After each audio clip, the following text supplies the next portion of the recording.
Now, calls are being made for the youth to be included in the economy of South Africa's just energy transition. The South African Youth Economic Council wants government to outline its plans on how the youth will be empowered by the new opportunities in the energy sector. I'm now joined by Bonga Makhanya, who is the chairperson of the South African Youth Economic Council. They've just hosted a summit in collaboration with the Presidential Climate Commission. Bonga, thank you for making time for us.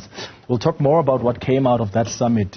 First, do you think the voice of the youth has been given an ear in the discussions we're having right now about this just energy transition? Afternoon, Clemens, and afternoon to all South Africans listening. No, thank you so much for hosting us. I think, look, it's a bit layered. I think we'd like to thank firstly the Presidential Climate Commission for being sensitive and genuine towards the issue of youth participation in the energy sector, particularly the just transition. I think people like in the DMRE and the Department of Mineral Resources and Energy, they've also been quite sensitive in listening to what is the view of the youth in the transition and in the energy sector, and have given us quite an ear, especially as a council when we're through our lobbying and advocacy and some of our views. But I think broadly speaking, outside of maybe those two institutions or those two departments, it's very difficult to point and say that young people are taken seriously in this country, particularly when it comes to our role and our involvement in critical industries and critical areas of the economy where we think young people are not playing a leading role, and it's reflected in some of the ownership and management patterns where you see that young people are simply just not there. What impact do you think the contribution of the youth in this program will make? Well, for far too long in this country, young people have been reduced to remedial services of labor or simply just sitting at home and doing nothing.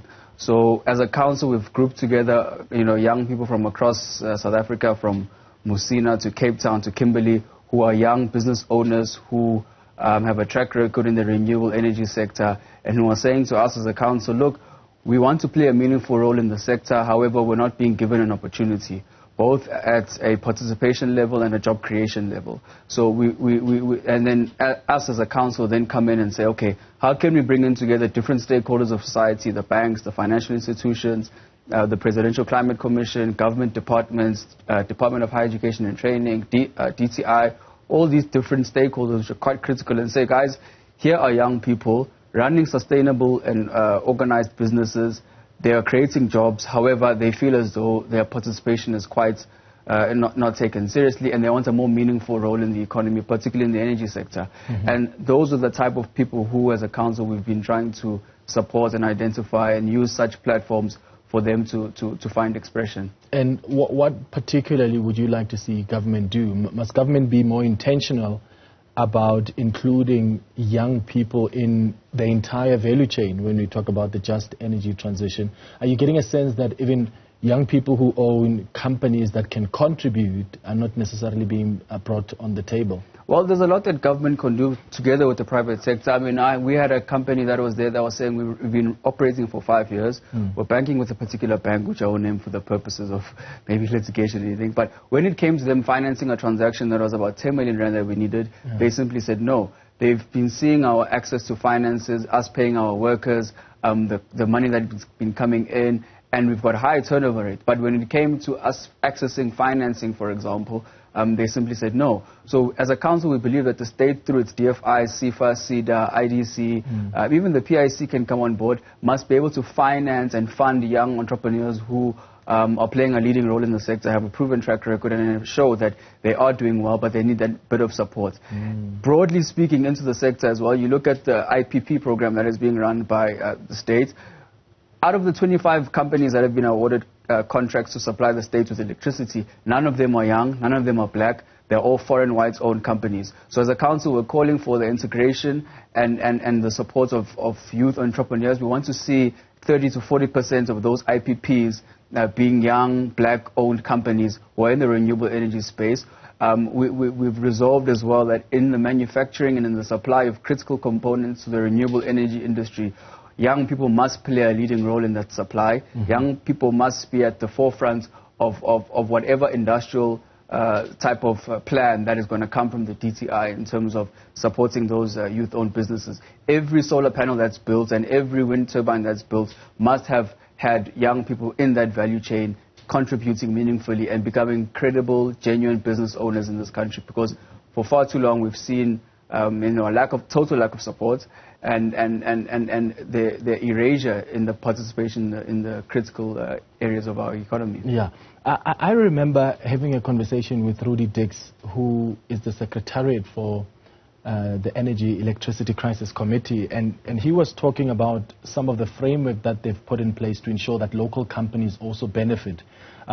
Policies like localization, for instance. And I wonder how seriously government considers those policies, especially now that we're under a state of disaster where when these big multinational companies complain and say, it's too much of a process and you're forcing us to work with local companies, suspend that so that we speed up the process of putting up infrastructure that ultimately is going to lead to electricity being added on the grid.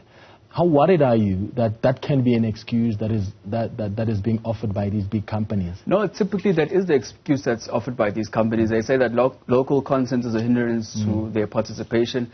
And as a council, we've resolved that any foreign company that wants to come and do business in South Africa in particular must have a clear plan of a skills transfer process that's going to take place. If EDF wants to come and build wind turbines and put solar panels and feed into our grid, they must tell us how are they going to leave the communities in which they're building that renewable energy infrastructure better off than they found it. If they're saying we don't have critical skills in South Africa, then they must bring their engineers. We've also got credible black engineers who are young that can teach them how to build that critical infrastructure so that we avoid some of the challenges that we've seen on the African continent where, for example, China, which is a leading supplier of renewable energy infrastructure, will come and build a wind turbine, come and build solar panels for us.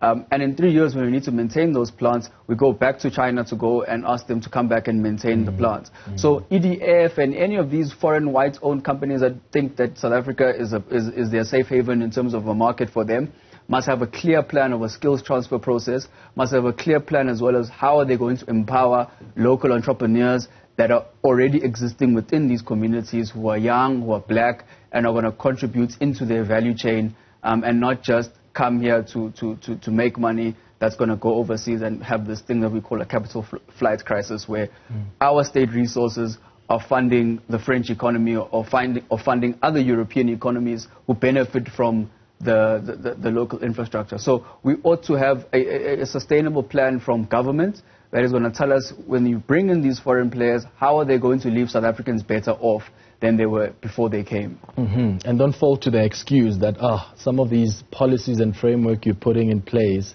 are a hindrance to us speeding up capacity to the grid. So you guys have had this Youth Energy Summit on the just energy transition. You've come up with the resolution, some of which you've mentioned.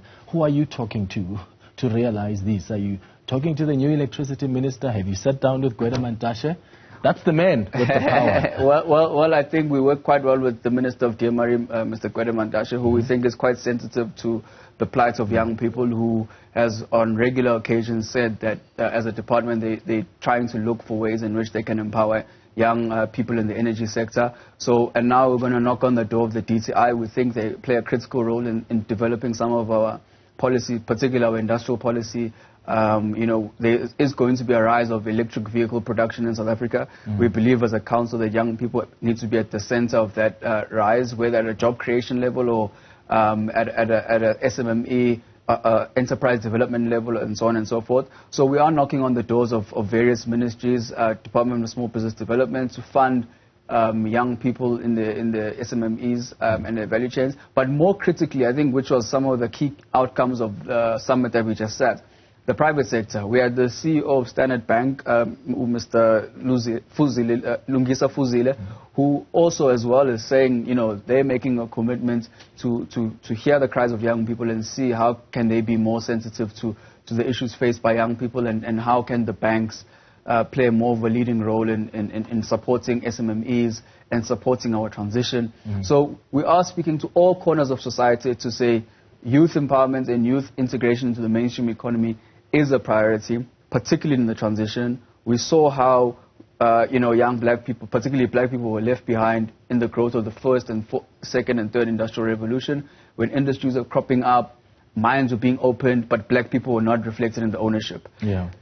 when this transition comes and new industries pop up, young black people ought to be at the forefront of that transition and ought to be at the forefront of ownership and management of the strategic means of production, even in the renewable energy industries. And nothing stops government from even sitting down with the financial sector. They've done it during COVID, where they came up with a scheme to also help SMMEs. So if there's intentionality, they can work out a plan. No, definitely. And that's why we need more bold stances from the states through various ministries that says, guys, you are making a lot of money in this country through, the financial services sector. What are you doing for youth development outside of just training programs and internships which pay our people 3.5, 4.5? What tangible economic empowerment programs have you created that you can point as, say, as Standard Bank, as FNB, as ABSA? We've created a new crop of young black industrialists who are feeding into our economy, who we can point and say, as a result of our programs, they are now credible business people. So we need more sustainable programs, and the states ought to lead that type of a discussion, because as a council, the only thing we can do is come to you on your platform and encourage civil society, encourage the financial services sector, encourage government. But at the end of the day, the people who have the final authority to do such things is the states. And I think for far too long, our cries as young people have been neglected by the state. But we can see the tide is slowly turning through, like I mentioned, DMRE, now the PCC, and we're hoping other government stakeholders are going to jump on board and say young people deserve to be heard, and they are making a genuine cause. They're not asking for grants, they're not asking for handouts, they're asking to become sustainable, economic participants, which are going to be drivers of meaningful change in this country. Yeah. Bonga, Makhanya, thank you so much for coming in.